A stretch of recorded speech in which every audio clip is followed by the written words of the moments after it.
माता, मैं आपके सामने रूप बदल कर आया। मैंने माया का प्रयोग करके छल किया। मैया, आप मुझे क्षमा कीजिए, पर आपका दर्शन करना, आपसे भेंट करने का सौभाग्य छोड़ नहीं सका ये हनुमान माता। माता, मैं आपको बता नहीं सकता, इतने वर्षों आपसे विछोह, आपको ना देख पाने का दुख मेरे हृदय को कैसे छलता रहा माता।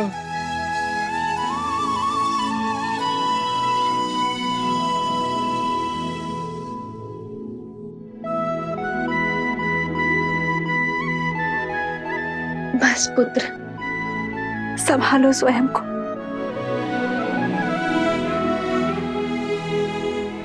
माता, आप मुझे क्षमा कर दीजिए।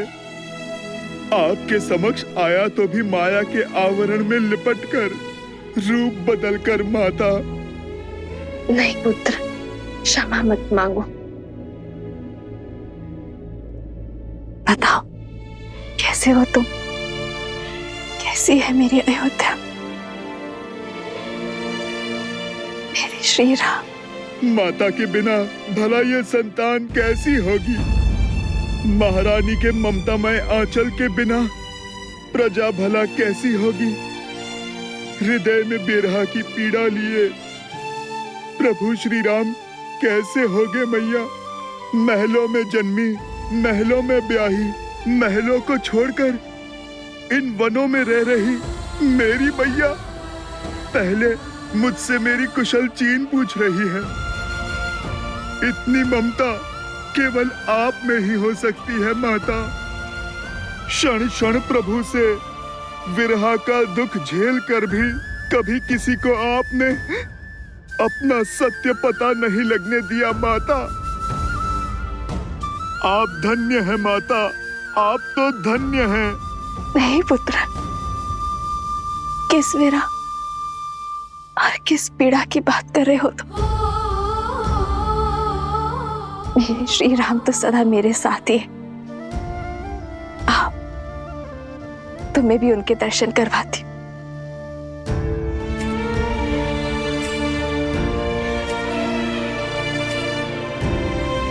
ये रहे तुम्हारे प्रभु।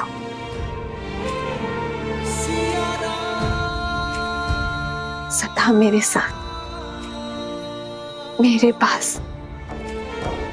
संसार का कोई छल, कोई बल श्री राम को सीता से भिन्न नहीं कर सकता।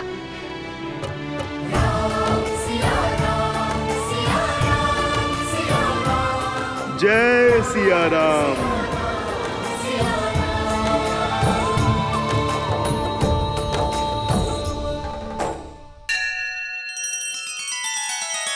श्री रामचंद्र कृपालु भजु मन हरण भव भय दारुणम।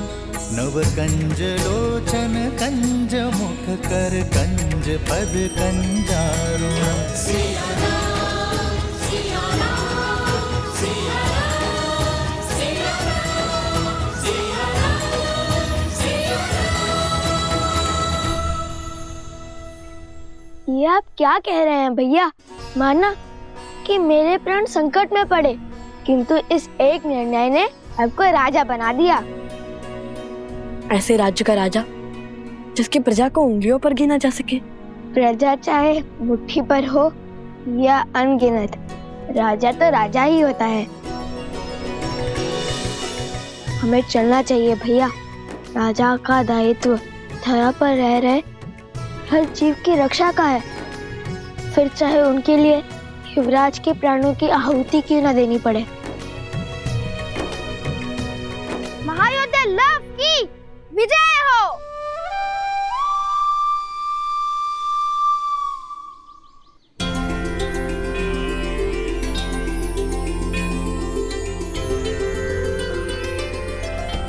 मैं वचन देता हूँ ऋषिवर, मेरे भ्राता लव उस धारा के हर अधर्मी का संहार करेंगे। प्रण पूर्ति का आशीर्वाद दीजिए। लोभना मृतकों का नगर है, वहां कोई भी जीवित नहीं मिलेगा तुम्हें।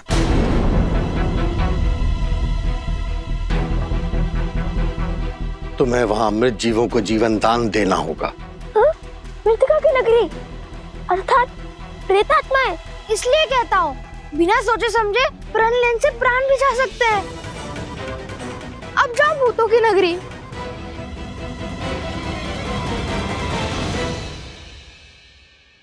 माता कहती है कि ऋषि मुनियों के हर आदेश में कोई ना कोई कारण अवश्य होता है,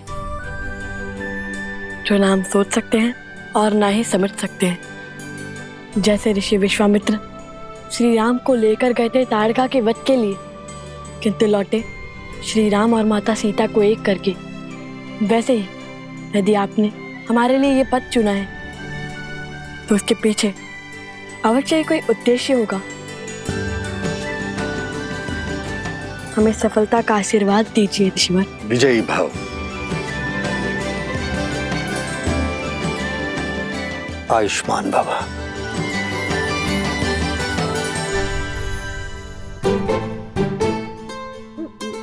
अरे सोमकन, बैठ क्यों गए?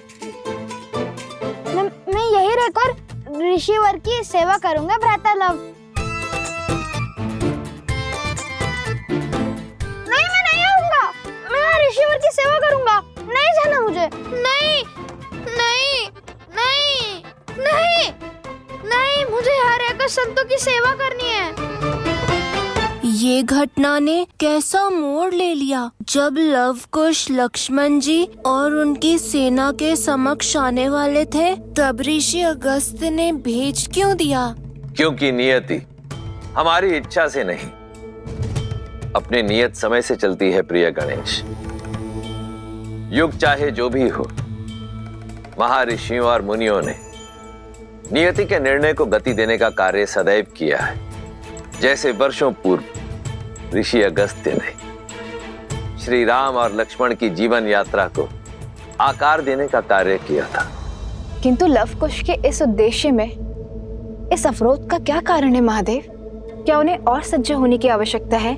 रघुवंश का भविष्य बनने के लिए, अयोध्या का कल बनने के लिए, श्री राम के पुत्र लव और कुश बनने के लिए अभी इन दोनों को जीवन के और कई युद्ध लड़ना शेष है। और लक्ष्मण का क्या?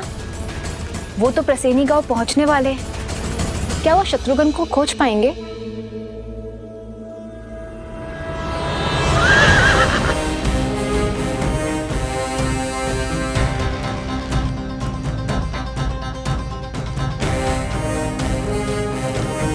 सैनिकों, इस गांव की सीमा को घेर लो।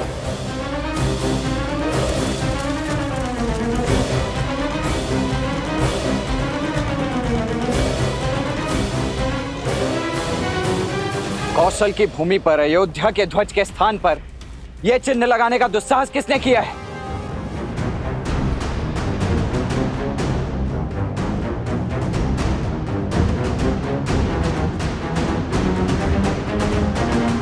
ये मेरी चेतावनी है आप सभी को। उन दोनों ऋषि कुमारों और उनके साथ आए अश्व को हमें अर्थात राजा राम के प्रतिनिधि लक्ष्मण को सौंप दीजिए।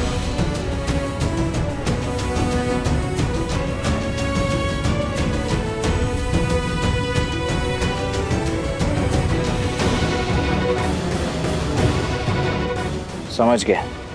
विरोध की आंधी विवेक को उड़ा ले गई। आप सभी पीछे हट जाइए, अन्यथा विवश होकर मुझे आप सभी को बंदी बनाना होगा। हमारे मन में राजा राम के लिए श्रद्धा भी है और सम्मान भी, किंतु हम लव को अपना राजा और उनके भ्राता कुश को अपना युवराज मान चुके हैं। इसलिए अब आपको हमारे गांव के भीतर आने के लिए उनकी आज्ञा लेनी ही होगी। ये कौशल राज्य है और यहाँ के केवल एक ही राजा है, कौशल नरेश, अयोध्यापति श्री राम। किंतु ये समय आप सभी की आंखों पर बंधी भ्रम की पट्टी खोलने का नहीं है। वक्त पीछे हटाइए। हम यहाँ उस अश्व और शत्रुघ्न को लेकर यहाँ से चले जाएंगे। आप में से किसी को कोई क्षति नहीं पहुंचेगी। वक्त पीछे हटाइए और भीतर आने दीजिए हमें। क्षमा करें महाराज की अनुमति के बिना आप भीतर नहीं जा सकते। अन्यथा क्या लड़ोगे हमसे? ये पीछे जो खड़ी है ये अयोध्या की वीर सेना है। जीत पाओगे इससे? नहीं, और इसलिए हमारे महाराज की आज्ञा के बिना भीतर आने के लिए हम सब के शवों पर पग रखकर बढ़ना होगा और हम सबको मारना होगा। मारना होगा, मारना होगा।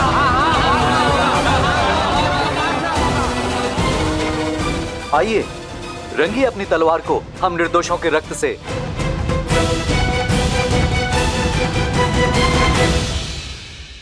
स्वर्ण माला को बार बार खोलने बांधने में, गर्म से गांठ मारने में भी निपुण हो गया हूँ। अब तुम इसे नहीं खोल सकते। ऐसा मत करो, लौटने दो मुझे। चलते रहो, हम उचित मार्ग पर है। राजा सत्यतीर्थ का नगर समीप ही है। राजा लव, विनती है, खोल दीजिए मुझे, लौटने दीजिए अगस्त्य मुनि के पास। कदापि नहीं, तुम हमारे साथ रहोगे। तुम्हें अकेला छोड़ना अर्थात संकट को आमंत्रण देना। पता नहीं कब कहाँ कोई तुम्हें उठाकर ले जाए। एक बार वो रविकेतु आ गया और एक बार स्वयं ही उस असुर की माया से बेसुध हो गए। संकट का निमंत्रण मैं नहीं, तुम हो तुम।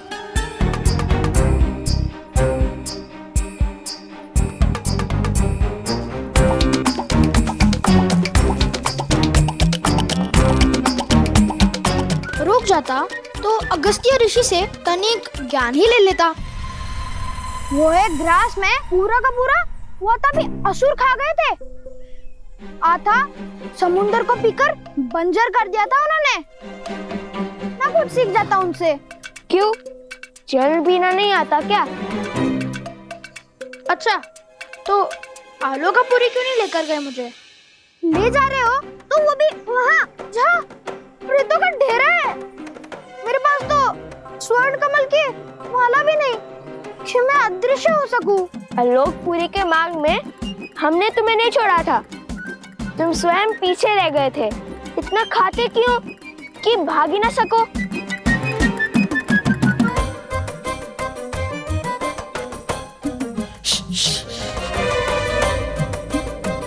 शांत रहो, वो देखो।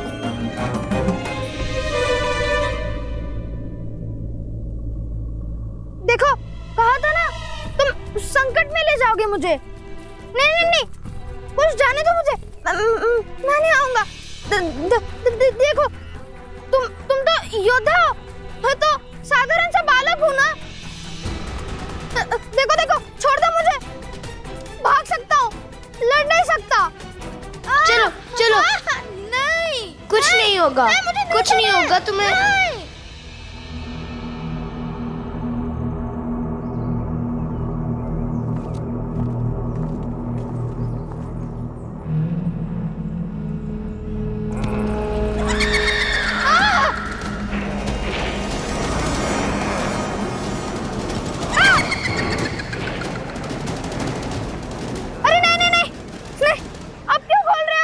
अरे बांधे बांधे धनुष कैसे चलाऊंगा? इतने भ्रमित क्यों? कभी खोलो कभी बांधो। नहीं,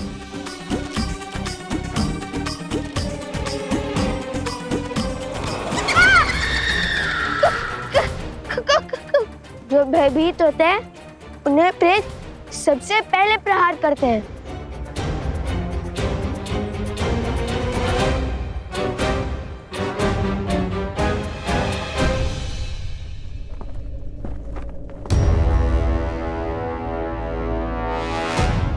आप सभी मिलकर किसी को भी राजा बना देंगे तो क्या वो मान्य हो जाएगा?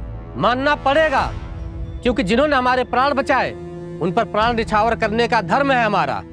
लव कुश जितने वीर हैं उतने ही धीर भी। वो हमारे रक्षक भी हैं और हमारे शुभचिंतक भी। परंतु क्या शास्त्र इसकी अनुमति देते? शास्त्र अनुसार संपूर्ण कौशल राज के केवल एक ही राजा हो सकते हैं और वो राजा हैं श्री राम। शास्त्रों की अनुमति से ही ये निर्णय लिया है हमने।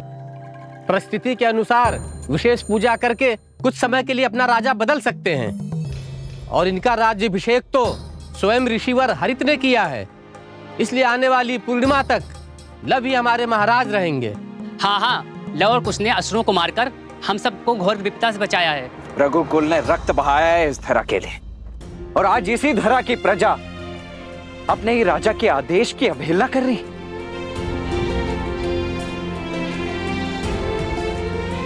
क्या लवकुश के कुल का भी भान है आप सभी को?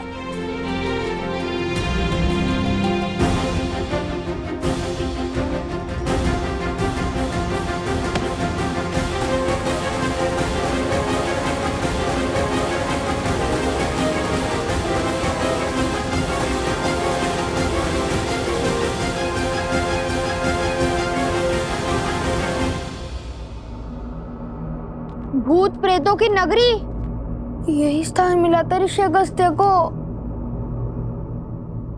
यहाँ अजय होना तो छोड़ो, जीवित रहना भी कठिन लगता है। अभी तो उनकी महिमा गा रहे थे। हाँ, आगे बढ़ो।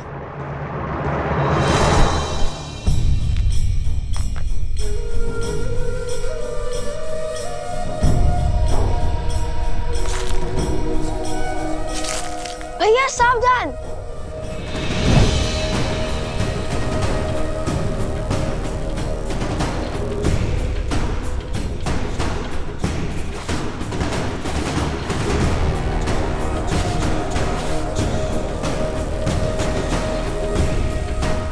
ये तो स्वर्ण है।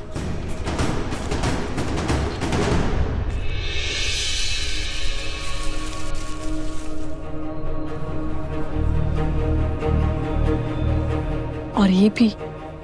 भैया ये स्थान स्वर्ण से बना है, कहीं हम लंका तो नहीं पहुंच गए? अच्छा, तो अभी तक कितने सागर पार किए हैं तुमने?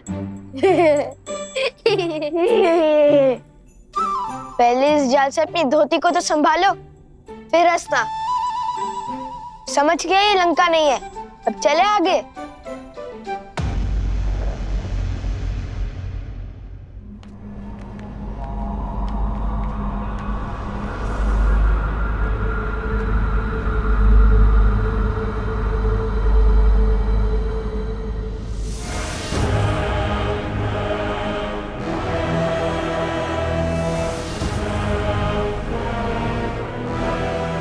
यहाँ तो सन्नाटा है, जीवन का कोई चिन्ह नहीं है, हर ओर धूल है। झील का जल कैसे काला पड़ गया है। स्वर्ण की नगरी जो अब भक्तों की नगरी हो गई है।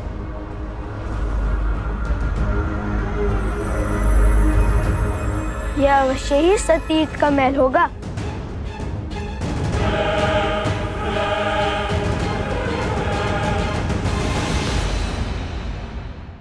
वो देखो, कोई है वहाँ। भेष से तो ब्राह्मण देव लगते हैं। हाँ, कदाचित मार्ग भटक गए होंगे। सोम, तुम जाकर उनसे पूछो, हम महल की ओर जाते हैं। अति उत्तम। अब दोनों जाइए महल, उन भूतों के राजा और सैनिकों के पास। मैं इन भद्रा पुरुषों की रक्षा करता हूँ।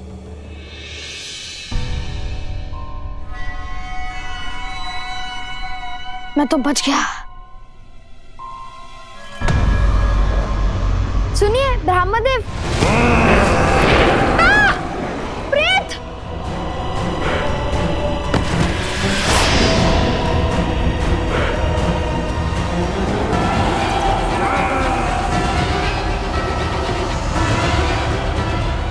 सोम,